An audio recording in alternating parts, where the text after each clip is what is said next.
You've visualized. You've affirmed. You've aligned, at least you think you have. So why isn't it working? Why does the reality you seek continue to elude you, no matter how many vision boards you create or how passionately you repeat your mantras? There's a truth few are talking about, and it changes everything. You're about to discover that the real power behind manifestation doesn't start with thoughts. It begins with something much deeper, something more primal, something far more influential in shaping your experience of reality, your emotional frequency. This is not about simply feeling good or radiating some generic positivity. That's not enough. In fact, that can sometimes cause more harm than good, because not all emotions are aligned with your desires, even if they feel nice on the surface. You see, your emotions are not just reactions. They are carriers of information. They are quantum messengers, broadcasting energetic instructions into the fabric of reality every second of every day. And those messages, they either reinforce your intentions or they directly contradict them. Here's where things get interesting.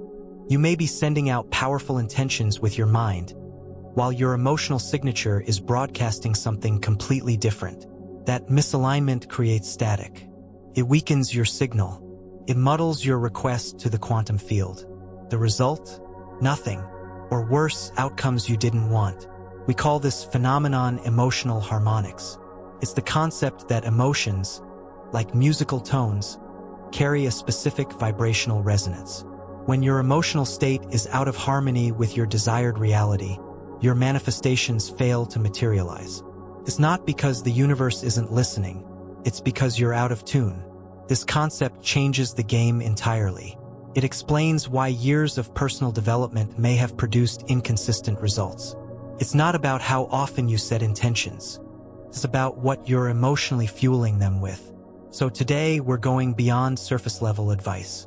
We're going into the subtle, often misunderstood mechanics of emotion and intention. You'll learn why trying to manifest from an emotional place of fear, control, or scarcity is like trying to light a fire underwater. It doesn't matter how beautiful the flame is. If the environment is wrong, it will never catch. You're going to gain a completely different lens on emotional energy. You'll see why intentions are not wishes, they're instructions. And just like any signal sent to a sophisticated system, if the accompanying frequency is scrambled or incoherent, the message will not go through. You're going to learn how emotional congruence, not emotional intensity, is the real switchboard operator of reality creation. This is not esoteric fluff. This is applied quantum theory and energetic alignment working together in precision. Here's what you can expect from this journey. You'll discover how emotions operate as vibrational blueprints. You'll understand why good intentions fall flat when paired with the wrong emotional signature. You'll be equipped to identify and shift emotional misalignment that undermines your conscious desires. You'll develop tools to consciously harmonize your emotional state with the frequency of the outcomes you want. And most importantly, you'll understand that your feelings aren't side effects. They are the drivers of your reality. This exploration isn't about bypassing or suppressing emotions. It's about learning to recognize which emotions are energetically compatible with what you want, and which are quietly working against you no matter how well-meaning your efforts appear to be. So, if you've ever wondered why manifestation sometimes feels like a cruel tease, if you've ever worked hard to stay positive, only to watch your life remain stuck, if you've ever felt emotionally off, even while doing all the right things, you're in the right place, because from this point forward, you'll no longer just focus on what you want. You'll finally understand the power of feeling in harmony with it. This is the bridge between desire and manifestation. This is emotional harmonics, and it's time to tune in. Next, we begin by understanding how every emotion you feel becomes a signal that programs your future. Every emotion you've ever felt has left a trail, not in your memory, not just in your body, but in the very fabric of the energetic field that surrounds and interconnects everything. Emotion is not abstract. It is energetic. It is vibrational. It is measurable. Think of it like this. When you strike a tuning fork, it vibrates at a specific frequency. That vibration creates sound waves that affect everything around it. Your emotions operate the same way. They are tuning forks inside your consciousness, ringing out into the quantum field with astonishing precision. Now here's the catch. The universe doesn't speak English. It doesn't understand words, thoughts, or affirmations the way we think it does. What it responds to is frequency. And emotions carry frequency far more potently than thought ever could. Let's break that down. When you feel gratitude, not perform it, not recite it, but truly feel it, you are radiating a frequency that is expansive, open, and resonant with receiving. That frequency isn't philosophical. It's literal. It influences your biochemistry, shifts your heart rhythm into coherence, and produces a measurable electromagnetic field that extends beyond your body. Now compare that to when you feel guilt. Guilt constricts. It shortens your breath, tightens your muscles, and lowers your energetic signature. Even if you say, "I forgive myself," over and over again, if you haven't shifted the actual emotional vibration, the signal remains one of self-rejection. This is where most manifestation teachings miss the mark. They tell you to focus on the positive or to visualize your ideal outcome. But they ignore the fact that your emotional state is the transmitter. And if the transmitter is flawed, the message never lands. Each emotion, joy, shame, confidence, anxiety, trust, anger, broadcasts on its own unique vibrational channel. And just like a radio station, if you're tuned to 88.3, you're not going to hear what's playing on 104.7. That's the problem. People are trying to attract love while tuned to the frequency of abandonment. They're trying to attract wealth while their core emotional tone is fear of lack. They're sending out a desire, but the signal underneath says, "I don't believe I can have this." And the quantum field simply reflects back what's being transmitted. Not what you say, not what you think, but what you feel consistently and deeply. This is why someone can do all the right steps, write intentions, visualize outcomes, recite affirmations, and still experience no shift. It's because the core emotional broadcast is either incoherent or contradictory. Now here's the part most people never even consider. Not all so-called positive emotions are resonant with your goal. Excitement, for example, can sometimes carry a vibration of chaos. If it's not grounded in trust, it becomes nervous energy, not aligned certainty. Similarly, hope can sometimes be disguised longing, a signal that says, "This isn't here yet, and I really, really need it." That desperate undertone distorts the message. On the flip side, some emotions we label as negative, like grief or anger, can actually be transformative depending on how they are processed. When fully felt and released, they clear energetic static. They make room for cleaner emotional resonance to take hold. So it's not about judging your emotions. It's about understanding them as data, signals that either strengthen or weaken your connection to the reality you're trying to call in. This is the essence of emotional harmonics. Just as a musical chord can either be harmonious or dissonant, your emotional state can either amplify your intentions or cancel them out. Now let's go even deeper. Research from heart-brain coherence studies shows that when your heart and brain are in sync, meaning your thoughts and emotions are aligned, a powerful electromagnetic field is produced. This field is measurable and it impacts not just your internal biology, but your external reality. You're no longer just surviving, you're creating. And the entry point to this synchronized state isn't mental focus. It's emotional alignment. That's the real key here. You're not here to manipulate reality with sheer willpower. You're here to become so emotionally coherent that the reality you desire has no choice but to match your signal. But coherence doesn't happen by accident. It's created through conscious awareness and honest self-reflection. It requires asking the difficult questions. What am I actually feeling on a day-to-day basis? Is this emotion helping me align with what I want? Or is it reinforcing what I fear? What emotional frequency would naturally match the outcome I desire? Once you start answering those questions honestly, you begin to shift. You stop pretending. You start tuning. From there, you can begin to use your emotions not as reactions, but as tools. Tools for transmitting a clear signal. Tools for aligning with the resonance of the reality you wish to experience. When that happens, the entire manifestation process changes. No more guessing. No more forcing, just a consistent, aligned signal transmitted from the emotional core of who you are. Next, we will uncover the surprising reason why positive thinking alone might actually be blocking the very reality you've been trying to create. Can good vibes actually block what you want? There's an uncomfortable truth that most people in the personal development world would rather skip past. You can be thinking positively, saying all the right affirmations, and still be miles away from energetic alignment. In fact, sometimes the more forcefully you try to stay positive, the more resistance you create. It's one of the most misunderstood traps in modern manifestation culture. Because positive thinking, when not rooted in authentic emotional coherence, becomes a disguise. Not a solution. It's like painting over a cracked wall without fixing the foundation.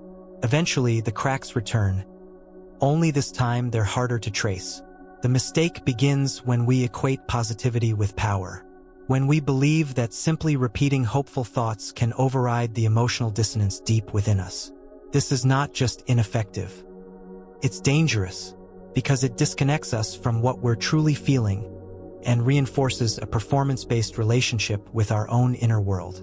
Let's break it down with clarity. When you attempt to manifest from a place of forced positivity, you're not actually changing your vibration, you're suppressing it. And suppressed emotion doesn't vanish. It amplifies. It echoes in your subconscious and spills into your energetic field, warping the frequency of your intentions. Let's say someone is experiencing anxiety about their financial situation. Instead of addressing that anxiety, they're told to just think abundantly. So they begin affirming abundance, visualizing money, and posting wealth quotes on social media. But here's the real story. Emotionally, they're still carrying worry, fear, tension, and that's the actual signal they're transmitting. On the surface, the words sound prosperous, but the emotional frequency is pulsing scarcity. The result? They manifest more situations that reflect uncertainty and lack, not because they did it wrong, but because their emotional harmonics never shifted. The universe is not responsive to language. It doesn't decode hashtags. It responds to frequency, clear, consistent, authentic frequency. This is why positive thinking, when it's disconnected from genuine emotional transformation, can produce the opposite result. You're essentially delivering a mixed signal. One part of you says, "I am wealthy." Another part screams, "I'm scared and I don't know what to do." The field doesn't know which message to follow, so it reflects the dominant frequency. And that's usually the one with the strongest emotional charge. Now, that doesn't mean you should abandon all uplifting thoughts or become cynical. It means the power is not in the words themselves. The power is in whether the emotions behind those words are congruent. Here's the key distinction. Authentic positivity is grounded. It emerges naturally when emotional integrity is intact. Forced positivity is performative. It's often rooted in fear of facing discomfort. Authentic positivity feels like peace, clarity, and expansion. Forced positivity feels like tension, pressure, and denial. Let's go even further. There's a subtle energetic signal you emit when you're trying to convince yourself of something you don't actually believe. It's the signal of internal contradiction. And contradiction creates noise. That noise distorts the clarity of your energetic instruction. It weakens your field like static on a transmission line. So even if your vision board is filled with luxurious images, even if your desktop background is a mansion in Bali, if you feel frustrated, defeated, or doubtful underneath, your results will mirror that, not the image. This is not pessimism. This is precision. Let's examine a few common phrases that are often repeated in manifestation practices and decode what they really say emotionally. I am rich. If you feel expansive, inspired, and grateful as you say it, great. But if you feel nervous, disconnected, or desperate, that phrase becomes a lie to your nervous system. Your field will react accordingly. I am loved. If that's accompanied by a warm, secure emotional resonance, it amplifies that reality. But if you feel unworthy or insecure beneath the words, you're reinforcing a gap, not closing it. The fix here is not to stop using affirmations. The fix is to stop lying to yourself emotionally. Positive thinking works only when it's emotionally integrated. That means doing the work to feel the frequency, not just say the words.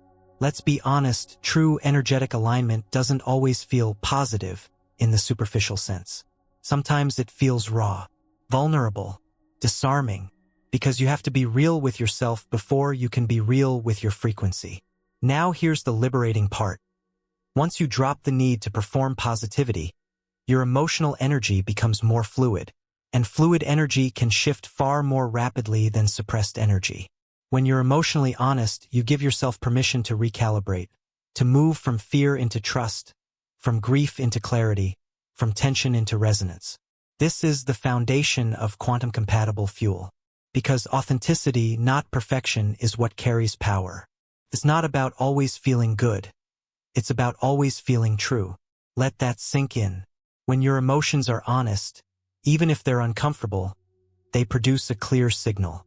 And clarity is magnetic. The quantum field doesn't require you to be in a constant state of bliss. It requires you to broadcast a frequency that matches the outcome you're seeking. And that frequency must be real. So stop forcing yourself to smile when your body wants to cry. Stop repeating phrases that don't feel aligned with your current truth. Stop performing joy when your nervous system is carrying dread. Start getting honest. Start tuning in. Start asking, what emotional state truly reflects the reality I want to experience? And am I willing to embody that? Not just perform it? That's when your manifestation practice stops being a ritual and starts becoming a resonance. Next, we will uncover the critical role of emotional alignment as quantum-compatible fuel, and how intentions, without this fuel, lose their power completely. What if your manifestation engine is running on the wrong fuel? Let's reframe how we think about reality creation. Most people are operating on the belief that intention is the driver, that if they can just focus hard enough, visualize long enough, and believe strong enough, they'll get what they desire. But that's only part of the picture. Intention is important, but it's not enough. Without the right emotional fuel, intention has no propulsion. It's like having a beautifully designed spaceship with no energy source to launch it. The missing ingredient is quantum-compatible emotional fuel. This isn't poetic. This is physics. The quantum field responds to frequency, and frequency is a direct expression of emotional state. If your emotional frequency is incoherent, fragmented, or weak, your intentions lack the energetic substance to influence reality at scale. So let's get precise. What exactly is quantum-compatible fuel? It's emotional energy that resonates cleanly, consistently, and congruently with the outcome you are focusing on. It's not just about feeling good. It's about generating emotional coherence, a state where your feelings, thoughts, and intentions form a unified signal that the quantum field can read clearly. Think of a laser. A laser is powerful because it's coherent light. All the photons are aligned. Emotional coherence works the same way. It amplifies your signal. It makes your instructions to the field undeniable. Now let's explore what happens when that emotional fuel is absent or misaligned. Picture someone who wants to manifest love. They write it in their journal every morning. They visualize the relationship. They even meditate on it. But emotionally, they feel lonely, insecure, anxious about rejection. That emotional state is not compatible with the vibration of mutual love and deep connection. So while the intention is there, the fuel is fragmented. Or take someone trying to manifest financial freedom.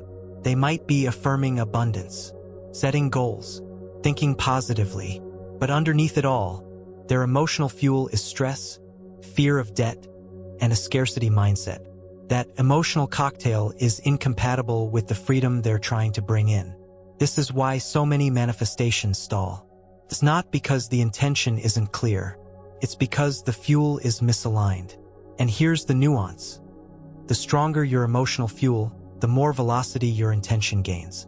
This is what creates momentum in the quantum field.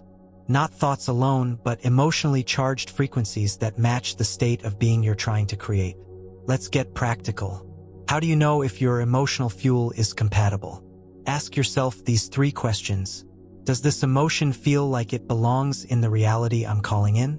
If you're trying to manifest success but feel constantly overwhelmed, those emotions are not part of the version of you who already has what you want. Is my emotion reinforcing my desire or contradicting it? Check the energetic undertone. Is your desire coming from a calm confidence or from urgency and panic? Can I sustain this emotion without external evidence? This is critical. The most powerful emotional fuel is self-generated. When you can feel peace before peace arrives, feel wealth before the money lands, feel love before the partner arrives, then your field begins to reconfigure reality around that frequency. That's how quantum-compatible fuel works. It bypasses time. It bypasses logic. It moves reality not by force, but by resonance. And that's where the real power lies. Not in controlling the outcome, but in cultivating the emotion that's already aligned with that outcome. Let's bring this into sharper focus. Your emotional field is like a magnetic signal. It either attracts or repels depending on what it's broadcasting. And when that signal is clean, unwavering, and emotionally congruent, it draws in experiences that match it with remarkable precision. This is not magic. It's mechanics. Emotion equals energy in motion, and motion creates patterns. Patterns become fields. Fields organize reality. So if your emotion is erratic, filled with doubt, contradiction, or chaos, then the field around you reflects that. Your life becomes a mirror of incoherence. But when your emotional fuel is steady, certain, and rooted in resonance, the field stabilizes. Reality begins to echo back the frequency you've mastered internally. This is the missing link for most people. They're doing the techniques, saying the right things, making vision boards and scripting. But they're forgetting the power of how they feel while doing it. No emotional alignment equals no signal strength. No signal strength equals no coherent result. It's that simple. So here's the shift. Stop chasing outcomes. Start generating resonance. Let your emotional state become the fuel that makes manifestation effortless, not because you're trying to create something, but because you've already become the version of yourself who naturally attracts it. Next, we will confront the often overlooked ways emotional disharmony silently sabotages your desires, and how to spot it before it hijacks your signal. Could hidden emotions be quietly rewriting your future behind your back? You've probably had this experience. You set an intention with clarity, you even start to feel hopeful. You might take action steps and stay focused for a while. But then something shifts. Resistance creeps in. Doubt follows. The excitement fades. The results stall. And before you know it, the manifestation collapses or never shows up at all. The common advice? Stay positive. Don't worry. Keep going.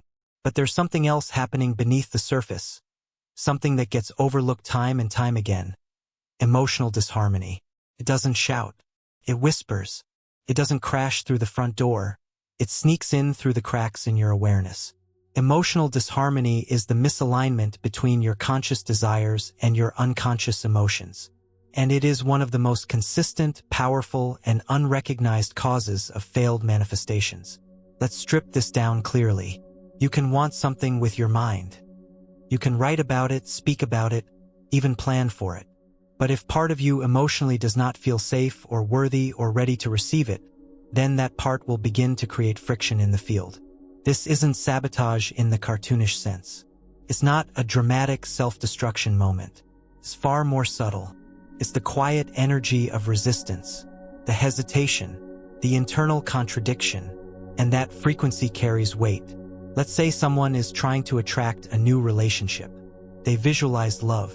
They make space in their home. They believe they're ready. But buried deep in their emotional memory is the imprint of past betrayal. A part of them still associates intimacy with pain, vulnerability with danger. That emotional code is broadcasting even if their conscious mind has moved on. That's emotional disharmony. Or imagine someone building a business, aiming for wealth and success, but their nervous system is still holding on to years of financial struggle. A part of them feels guilt around receiving more than others. A part of them fears judgment for being seen. Those emotional residues are operating as countersignals to their stated desire. That's emotional disharmony. And the quantum field does not weigh intention by volume. It responds to clarity of vibration. If your signal is tangled, part belief, part fear, part excitement, part shame, then the reflection you receive will be equally tangled. This is why so many people experience near manifestations. The opportunity shows up but collapses. The right person arrives but disappears. The money comes in, then vanishes just as quickly. Because the field is reflecting the whole frequency, not just the part you consciously curated. Now here's where emotional disharmony becomes even more complicated. It often hides behind rational justifications. You'll say things like, "It wasn't the right time. They weren't ready. I need to work harder." But underneath, there's an emotional story quietly running the show. One that says, "I'm not enough. It's not safe to trust. Success means I'll be alone." These stories operate like background noise, and unless they're brought into the foreground and resolved, they continue to sabotage from within. This is not about blame. This is about awareness. You cannot override emotional truth with mental effort. You must first become aware of the frequencies you're actually broadcasting. So how do you spot emotional disharmony before it wrecks your alignment? Here are a few signs. Your manifestations stall repeatedly at the same point. You keep running into the same invisible ceiling, even though you're doing everything right. You feel a sense of heaviness or dread when you think about receiving what you asked for. This shows up subtly, like anxiety, avoidance, or self-sabotaging behaviors. You start attracting situations that directly contradict what you intended. For example, wanting clarity but being surrounded by confusion. Wanting love but dealing with ghosting. Wanting freedom but encountering more restriction. Each of these is a clue that your emotional harmonics are off. Not because you're broken, but because your signal is mixed. Let's talk about where emotional disharmony originates. Much of it lives in unprocessed emotion, childhood imprints, cultural narratives, trauma, social conditioning. You were taught what to feel safe desiring, what you were allowed to have, and what should remain out of reach. So even when your conscious self grows and expands, your emotional body may still be operating from outdated data. Think of it as old software still running in the background, even though you've upgraded the hardware. And here's the thing, the emotional body holds the stronger frequency. Because emotion is faster, it's more primal, and it's deeply tied to your sense of identity. That's why emotional disharmony is not just about releasing a fear here or there. It's about updating the emotional operating system to match the expanded version of you that's trying to emerge. You need more than just mindset.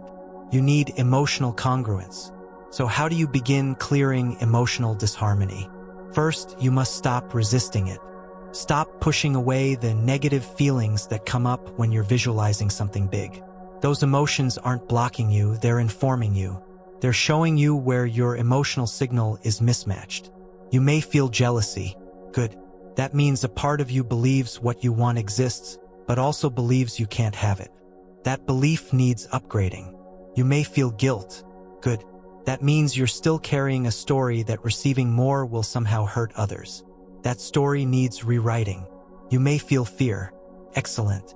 Now you know which aspect of your nervous system needs to be resourced and supported to hold the reality you're calling in. Emotional disharmony is not your enemy. It is your diagnostic system. It tells you where your energetic wiring needs realignment. By facing it, by becoming emotionally literate, you stop being controlled by invisible frequencies. You start becoming intentional in your resonance. So before you set another intention, ask yourself this. Am I emotionally available to receive this? Does my body feel safe with this vision? Is any part of me broadcasting fear, guilt, shame, or resistance about this outcome? Because if so, that's where the real work begins. Not in thinking harder, not in forcing positivity, but in becoming coherent. That is how you remove the static. That is how you reclaim your signal. And once the static clears, the field responds with precision. Next, we will explore the subtle but critical difference between desire and desperation, and why one draws what you want closer, while the other pushes it further away. Why do some desires open doors, while others slam them shut? There's a hidden force that decides whether your intentions gain traction or repel the very outcomes you seek.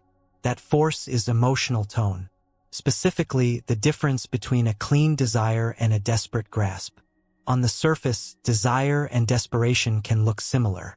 Both involve wanting something. Both involve focus. Both can even carry intensity. But energetically, they live on opposite ends of the frequency spectrum. Let's go straight to the difference. Desire is expansive. It flows. It trusts. Desperation contracts. It grasps. It fears. Desire says, "This is aligned with who I am. I welcome it." Desperation screams, "Without this, I'm incomplete. I need it now." And the field listens, not to the words, but to the feeling beneath them. When your emotional state is rooted in desperation, your signal tells the quantum field, "This is missing. This is far away. I am not enough without this." And because the field reflects, not your hope, but your harmonic, it mirrors that back as continued absence. But when your desire is clean, it carries the frequency of sufficiency. You want the experience, yes, but not because you're broken without it. You want it because it amplifies who you already are. This is the paradox that many miss. The strongest desires are not fueled by emptiness. They're fueled by wholeness. Let's unpack how desperation sneaks into your signal. You might say, "I want love," but the emotion behind it is fear of being alone. "I want success," but the emotion underneath is panic about failure. "I want clarity," but you're emotionally vibrating with self-doubt. Each of these intentions is coded with a desperate signal, and that signal dominates, even if the desire itself is genuine. The quantum field cannot separate your intention from your emotional context. They arrive as a package, and if the package is wrapped in lack, that's what gets delivered. So how do you transform desperation into clean desire? It starts with emotional self-sufficiency. Before you ask for anything, ask yourself, can I generate the emotional state I believe this thing will give me before it arrives? If you think money will give you freedom, practice feeling emotionally free now. If you think love will give you connection, create that emotional frequency internally. If you think clarity will bring peace, begin cultivating peace in your body first. This doesn't mean you stop wanting the thing. It means you stop needing it to validate your emotional state. That shift changes everything. Because now, when you set an intention, your emotional signal says, I am already resonant with this. I am emotionally aligned with this. This is a natural match for who I am. That's when the field responds rapidly. Let's go further. Desperation always emerges from one core distortion: belief in separation. Separation from the outcome. Separation from worth.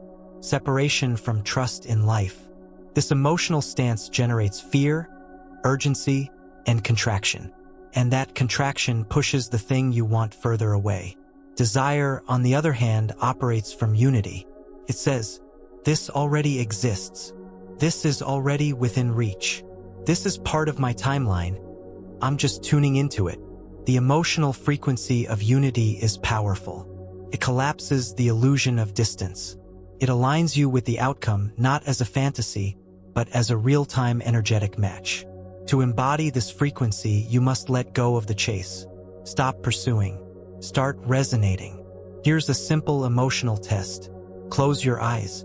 Think about your biggest desire. Now check your body. Are you clenching, tensing, holding your breath? Or are you calm, open, and grounded?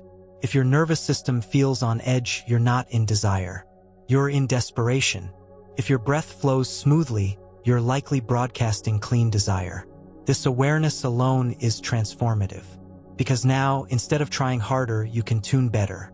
You can begin to clean up the frequency you're sending out, not by suppressing desire, but by removing the emotional static of neediness and fear. This is not about wanting less. It's about wanting from a place of alignment. The most magnetic people you've encountered, they're not passive. They're not indifferent. They're simply unattached to the outcome emotionally, because they're already living in the feeling state that matches it. They don't wait for the thing to arrive to feel worthy, or free, or joyful. They access that state first.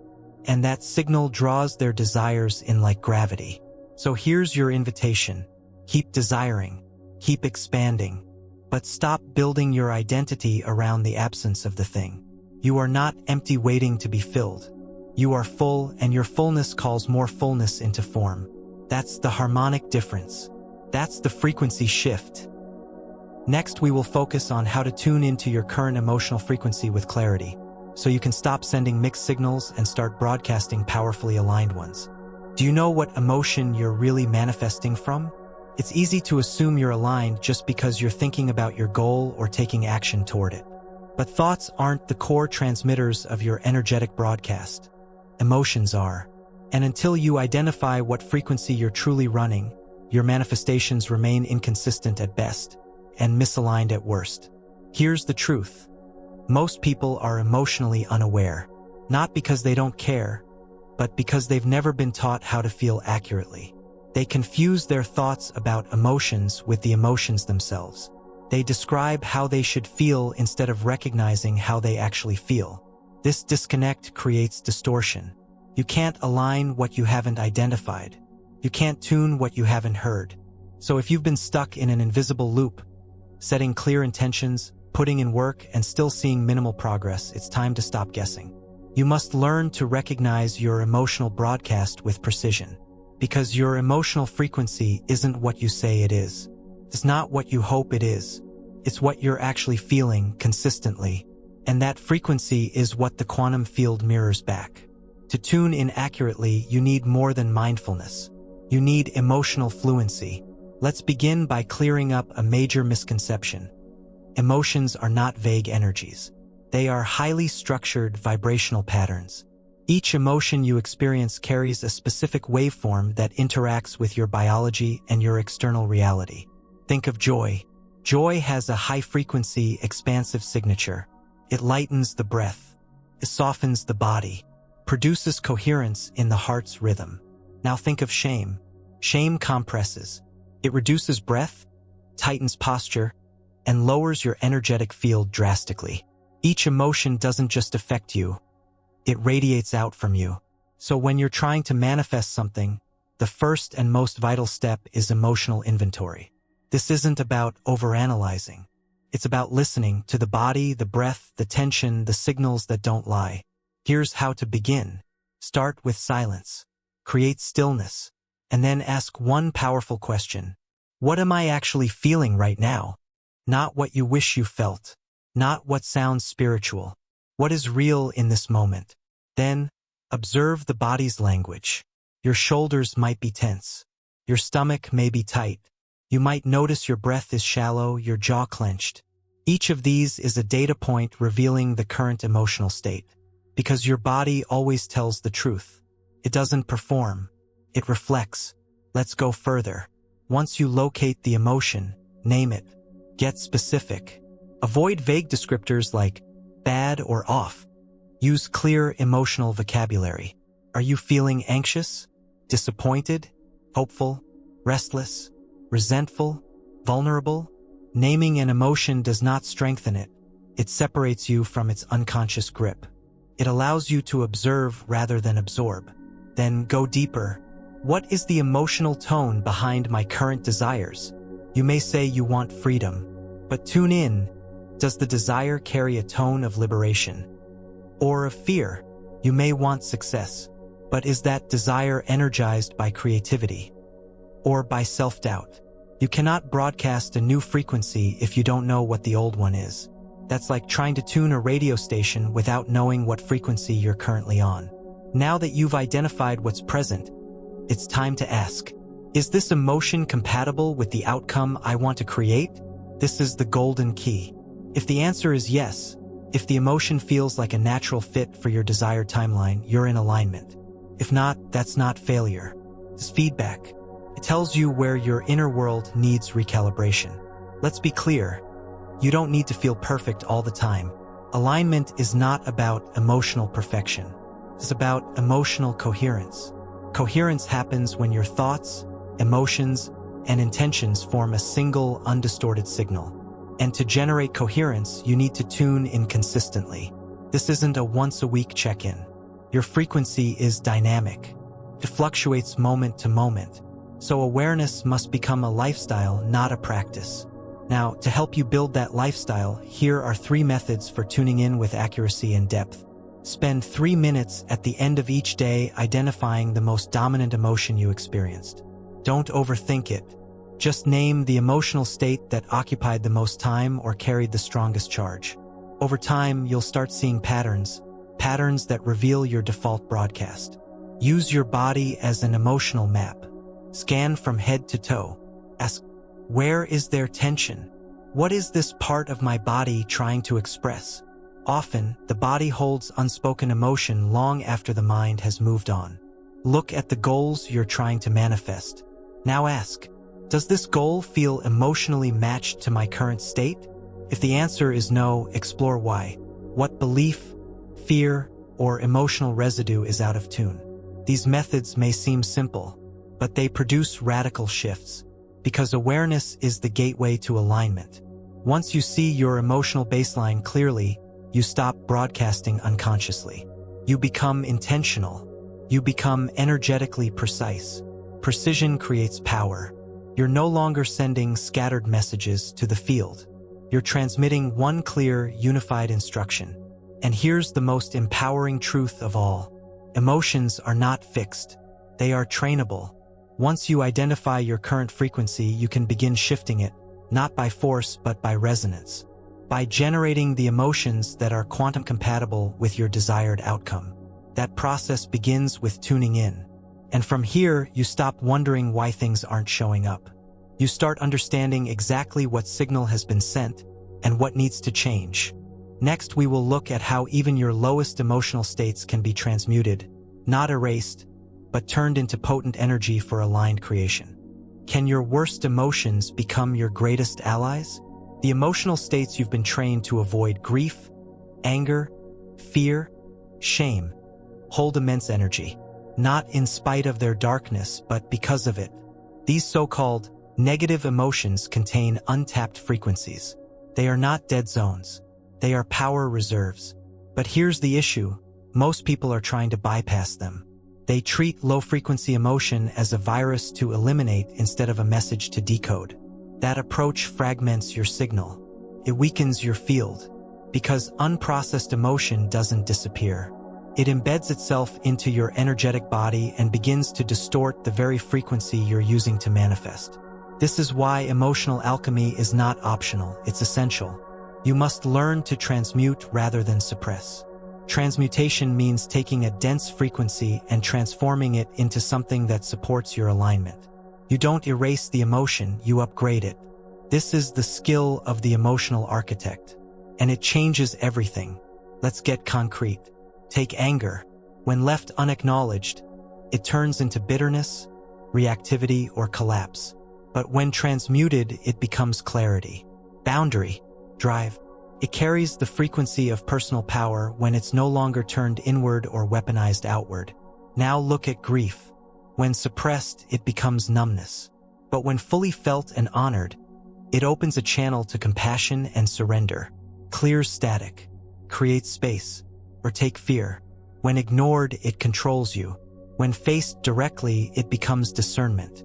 Alertness, preparedness, teaches what matters. These emotions are not enemies. They are carriers of locked energy.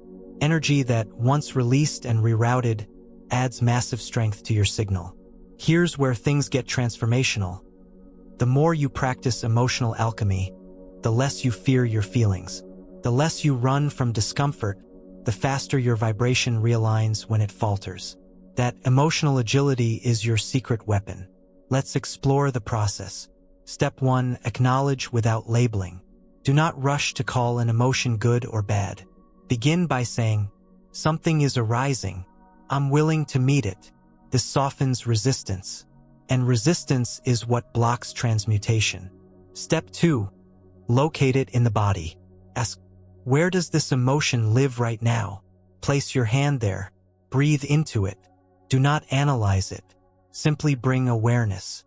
Emotion lives in the body. The body is the portal to transformation. Step 3. Feel without story. Drop the narrative. Stop looping on who said what or what might go wrong.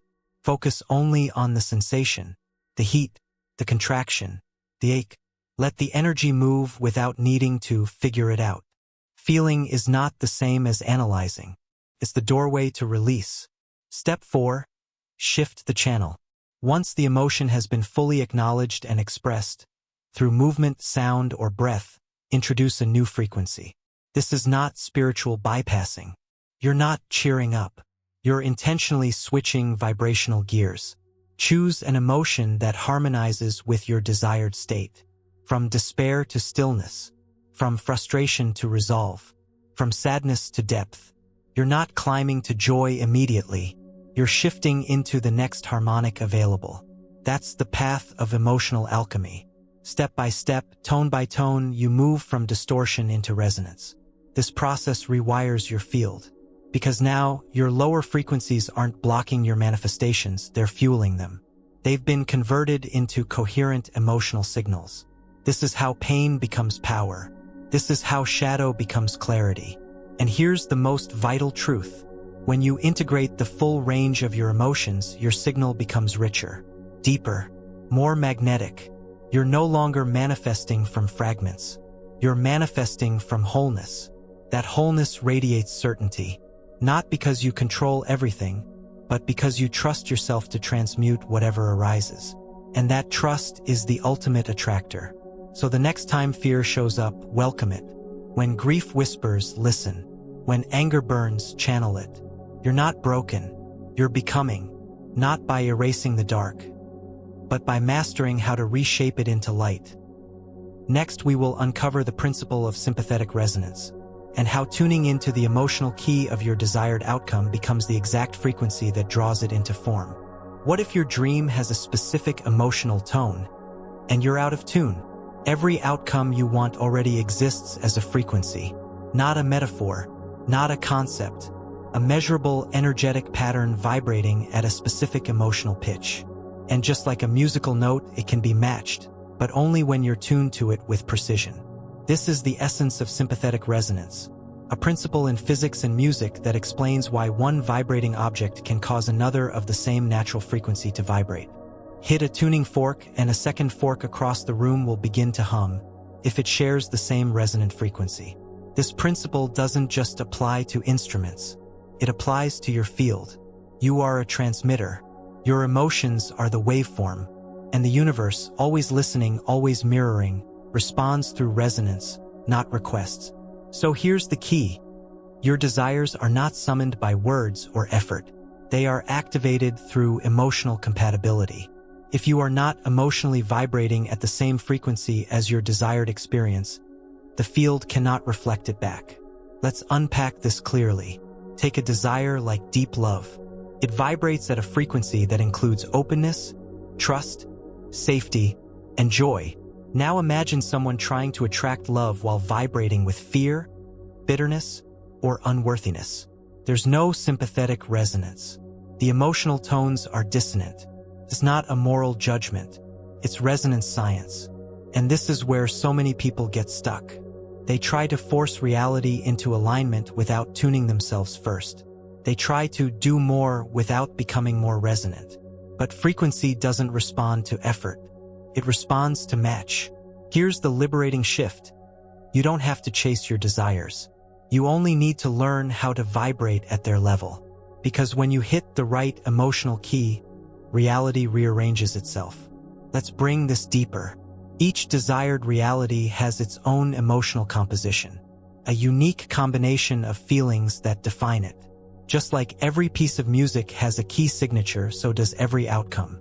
Wealth, for example, might carry the emotional tones of freedom, confidence, ease, and grounded expansion. Health might be composed of vitality, flow, trust, and self-respect. Creative success might vibrate with inspiration, boldness, clarity, and joy. If you're attempting to manifest any of these without being in their emotional key, you're trying to sing in harmony with a song you haven't learned. So how do you find the emotional key of your desire? It begins with this question.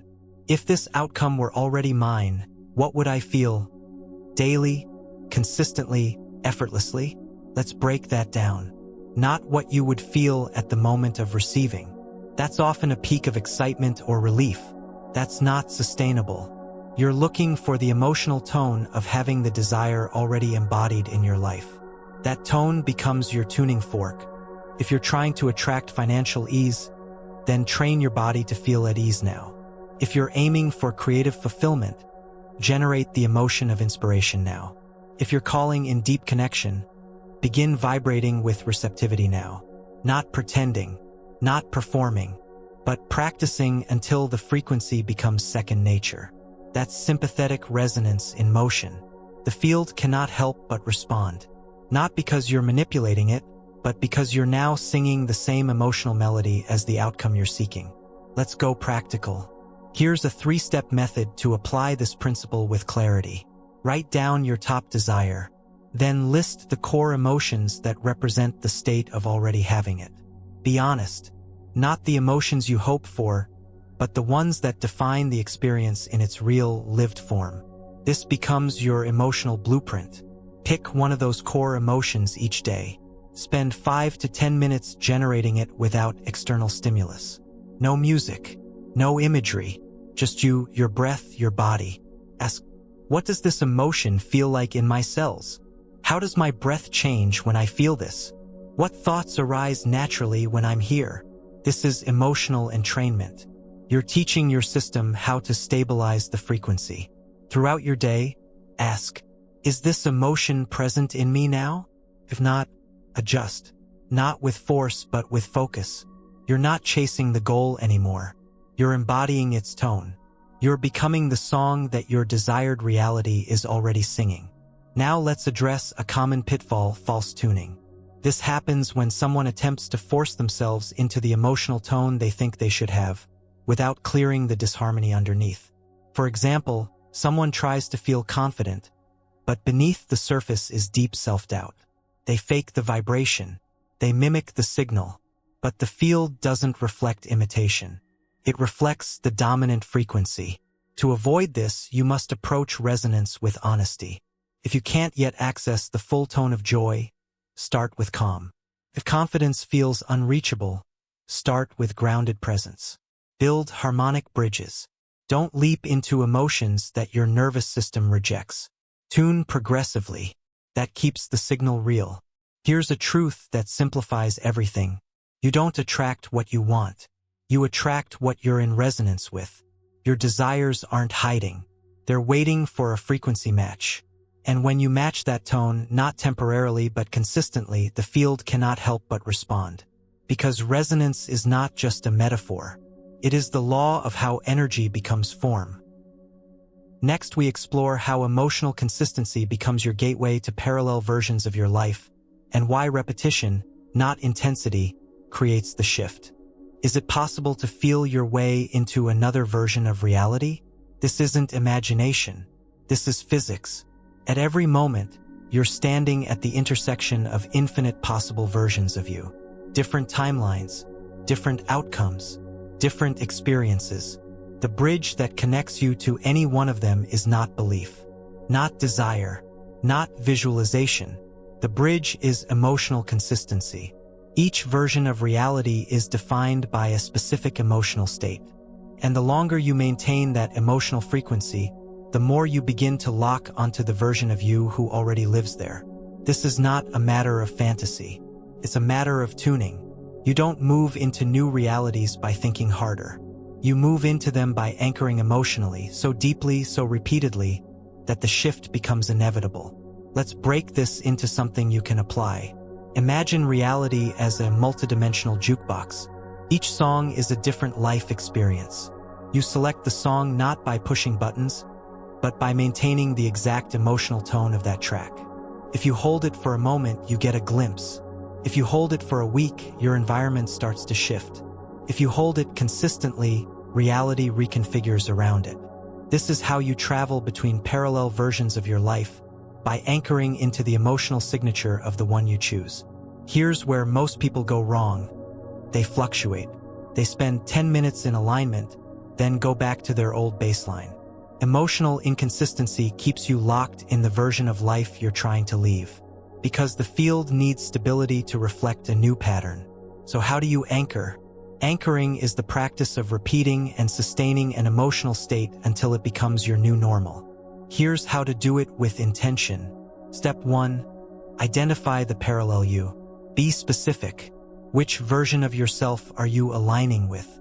Is it the confident speaker? The abundant business owner? The connected partner? Don't focus on what they have.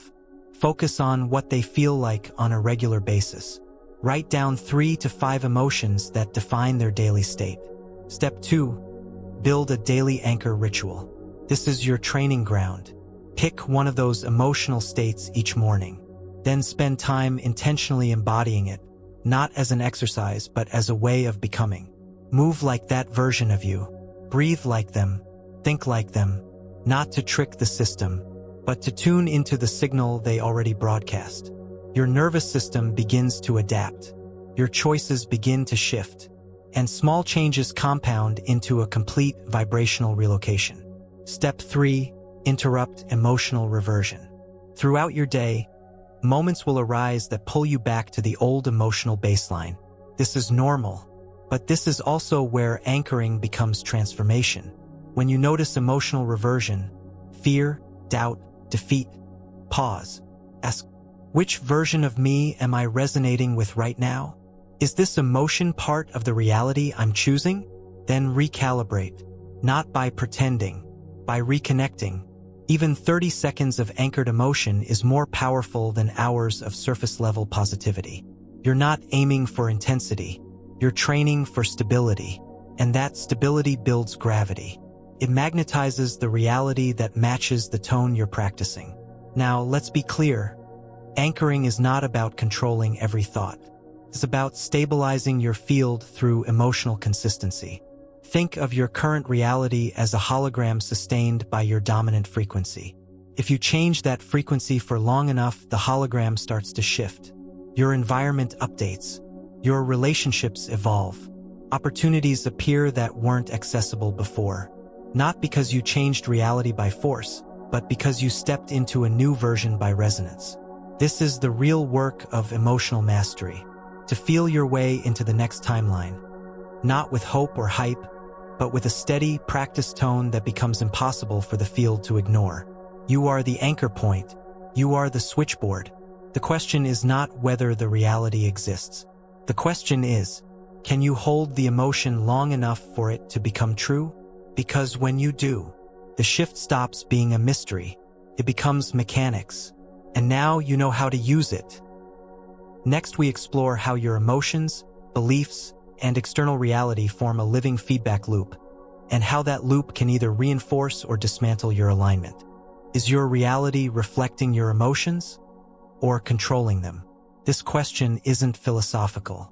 It's foundational, because whether you know it or not, you're living inside a continuous feedback loop between your internal state and your external environment. The loop is not passive. It's dynamic, alive, and utterly responsive to the dominant frequencies you emit, especially through your emotional body. This is the quantum mirror in action. It doesn't reflect your wishes. It doesn't reflect your goals. It reflects the vibrational quality of your most practiced emotions and beliefs.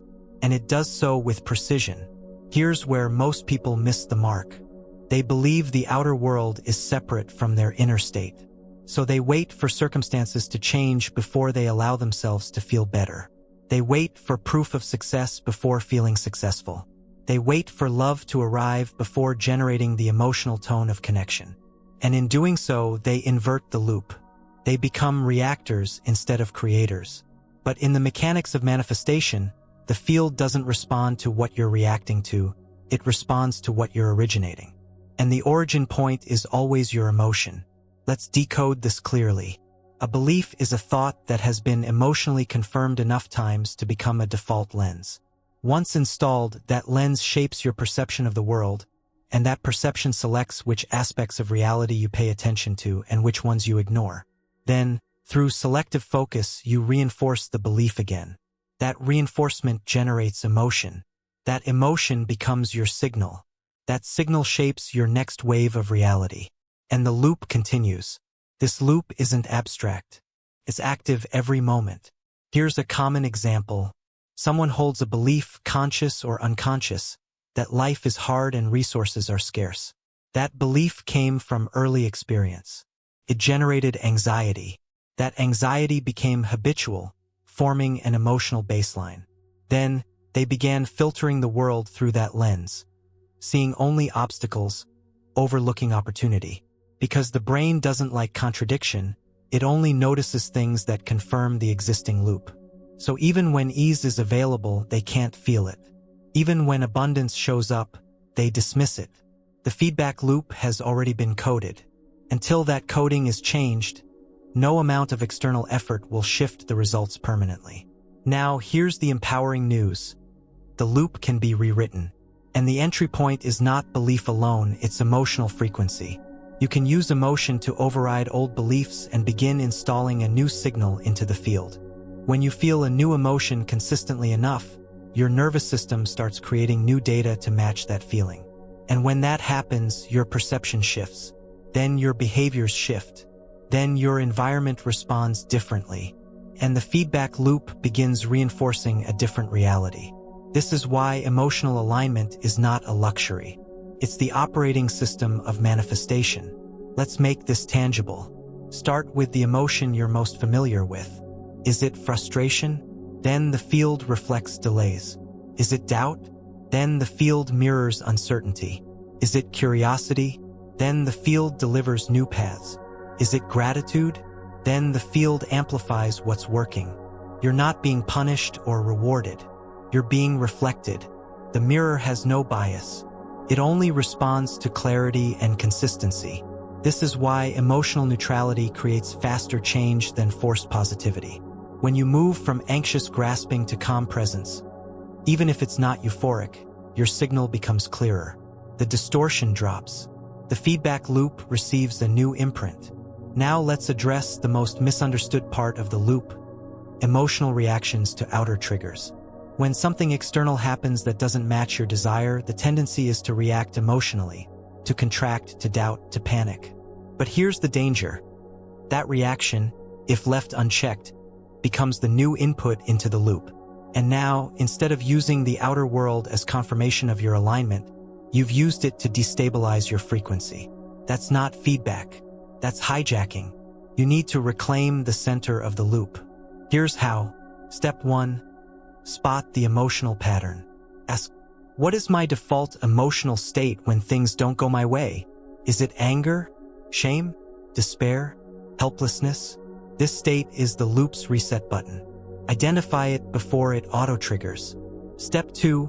Pause the reactive cycle. When the trigger hits, do not reach for meaning. Reach for presence. Pause your story. Pause your assumptions. Feel the emotion as energy, not truth. Step 3. Choose the new frequency. This doesn't mean ignoring what happened. It means reclaiming authorship. Ask, which emotion would keep me aligned with the version of reality I'm building? Feel that tone. Hold it for 60 seconds. Let the loop restabilize. This is not emotional suppression. This is energetic leadership. You are telling the field, this is who I am. This is the frequency I choose. Reflect this. And when you do that consistently, the loop flips. Now your emotional state becomes the driver. Your beliefs begin to follow your frequency, not your past. And your external world updates, not by chance but by design. Because the quantum mirror never stops reflecting. The only question is, are you sending it a signal by default or by intention? Next, we focus on the physical body as a manifestation tool, and how embodiment practices allow your frequency to become stable, rooted, and continuously expressive. How do you train your body to become your intention? It's one thing to think about a new timeline. It's another to emotionally align with it. But the most powerful, lasting transformation happens when that emotional frequency becomes embodied.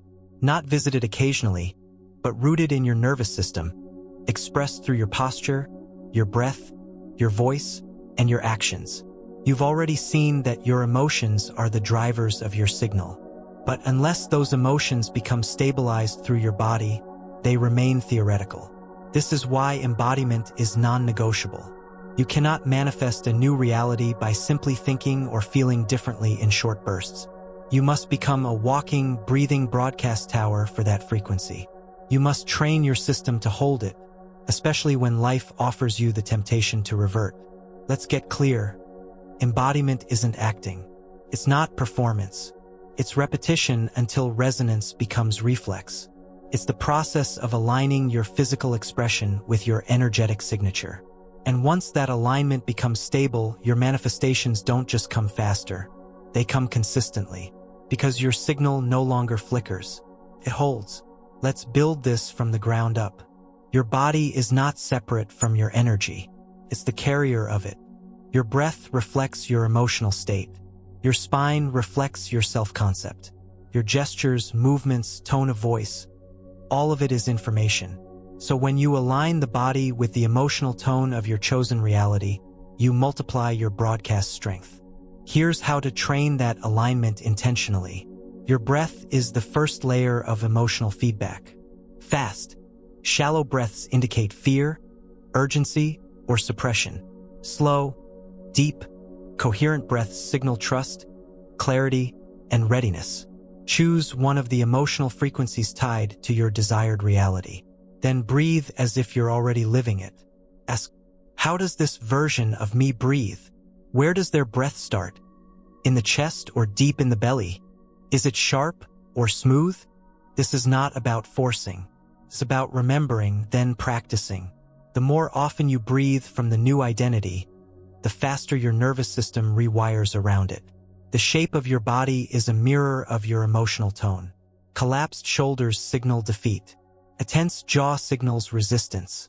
Upright presence without rigidity signals alignment. Stand in front of a mirror and assume the posture of the version of you who already lives your intended outcome. Not exaggerated, not theatrical, just precise. Hold it. Walk with it. Let your body speak the new frequency. You're not faking it. You're anchoring it. Stillness can build awareness, but movement integrates emotion. Dance, stretch, shake, walk. But do it as the version of you that has already stabilized the frequency. This isn't exercise. It's vibrational rehearsal. You're teaching your cells, muscles, and fascia what it feels like to live inside the tone of confidence, clarity, power, or ease. Do this daily, even for a few minutes, and watch how quickly your state becomes default. Your voice carries resonance. The speed, rhythm, and tone of your speech all reflect emotion. Speak a few sentences as the future you. Observe your cadence. Do you rush, whisper, contract your throat? Now shift. Speak with clarity, with space between your words, with weight in your tone. This doesn't just change how you sound, it changes how you feel. Your words become instructions to your nervous system. This is the final layer of embodiment. Ask yourself, what is one small action I can take today that reflects my future identity? Then do it not to force results, but to express the signal physically. Maybe it's how you respond to a difficult message. Maybe it's how you carry yourself into a room. Maybe it's choosing rest without guilt, or making a bold decision without hesitation. Every action is a statement. Make sure yours speaks your frequency clearly. Here's the shift that embodiment creates. You're no longer trying to manifest your new reality. You're behaving like someone who already lives inside it. And that behavior generates emotional reinforcement. That emotion deepens the signal. That signal reprograms the field. This is the loop of empowered creation. Feel it, express it, stabilize it, receive it. And it starts with the body. Not because the body is more important than thought or emotion, but because it's where your manifestation becomes visible. This is how you become consistent, not by memorizing theory, but by walking the tone. That walk builds gravity. That gravity pulls timelines into coherence. You're no longer sending out mixed messages. Your embodied truth, your harmonic precision. And once you're rooted in that, reality doesn't just listen, it obeys. Next, we integrate all the previous layers into the final transformation. How to become the emotional architect of your reality by designing from intention and feeling, not chance or force. Ready to feel your way into the life you've only imagined? Up until now, you've been learning the mechanics. You've seen how emotions aren't just byproducts of thought, but the drivers of frequency. You've practiced identifying your current emotional signal, clearing emotional disharmony, aligning with quantum-compatible fuel, and anchoring into the version of yourself that matches your intended reality. Now it's time to step into full authorship. You are not just a participant in this energetic landscape. You are the architect of your emotional signature, and therefore the outcomes it magnetizes. This is where intention becomes inception. Not an idea, not a goal, but a felt origin point. A beginning that starts within and materializes through resonance. You're not here to beg the universe for a better life. You're here to build it by mastering the structure behind every manifestation. Emotional design. Let's be clear, outcomes are not summoned by hope. They are constructed by frequency, shaped by coherence, and sustained by repetition. So the real work is not waiting, wishing, or watching for signs. It's designing the internal conditions that make your desires inevitable. This is emotional architecture. It means treating your inner state as the blueprint. It means realizing that every emotion you allow, repeat, and stabilize becomes the material reality uses to organize itself around you. No more guessing. No more half-practiced rituals. Now you become deliberate. Let's bring this into form. You are an architect, so you must build with precision. And every building needs a foundation, framework, and flow. Let's build yours now emotionally. Start with this question. What is the emotional baseline that aligns with the life I choose? This is not about excitement or bursts of motivation. It's about choosing the emotional ground that every intention will stand on. Maybe it's calm certainty. Maybe it's grounded joy. Maybe it's inner stability. Choose one, not five. One. This becomes your default setting. The tone you train until it becomes natural. Every time you're thrown off course, this is what you return to. Not because it's easy, but because it's yours. Now install it. Use breath. Use movement. Use micro-decisions. Shape your body, your voice, and your day around that single emotional setting. This is your foundation. Without it, everything else wobbles. The next level of building is specificity. You've chosen your emotional base. Now, you construct the framework, a consistent felt experience of the life you're stepping into. Here's where people misstep. They visualize outcomes, cars, homes, relationships, but they skip over the most important dimension. What does it feel like to live that life daily? You're not here to access the emotion of achievement. You're here to embody the emotion of residence, the everyday emotional tone of already being there. If your desired life includes peace, then chaos must no longer be entertained. If your desired life includes purpose, then apathy must be replaced with focused energy. If your desired life includes intimacy, then guardedness must be released. Every emotion you install now becomes a wall, a door, a window in the structure you're building. So choose deliberately. Construct your schedule, your routines, and your presence around the emotional framework of your future life. Not just once a week, but now and every time you remember. If you feel yourself drifting from it, don't panic. Re-anchor. That's what mastery looks like, not perfection, but practiced recovery. No structure survives without flow. Energy must move. Emotion must be processed.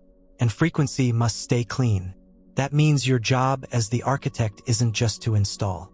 It's also to maintain. You're not avoiding difficult emotions.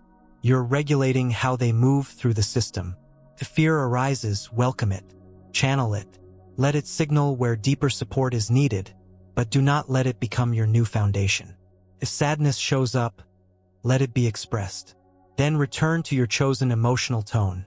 Not to escape the sadness, but to remain the designer of your system. Architecture is not built in resistance. It's built in choice. And emotional architecture is about choosing the feeling you return to, even when the environment suggests otherwise. That's how you train the field to respond to you, not your reactions. Now let's solidify this framework into action. Here's a daily emotional design protocol. Morning. Breathe into your emotional foundation. Name it. Feel it. Move with it. Ask, how does this tone want to express itself today? Midday check-in. Pause. Feel your body. Ask, am I still broadcasting the emotional key of the reality I'm choosing? If not, adjust not forcefully but precisely. Evening integration. Reflect on your most dominant emotional frequency. Ask, did I design today's emotion, or did I default to old settings? Celebrate any moment of alignment. That's how you reinforce it. This isn't about adding more tasks. It's about becoming emotionally fluent. You now speak the language the field understands.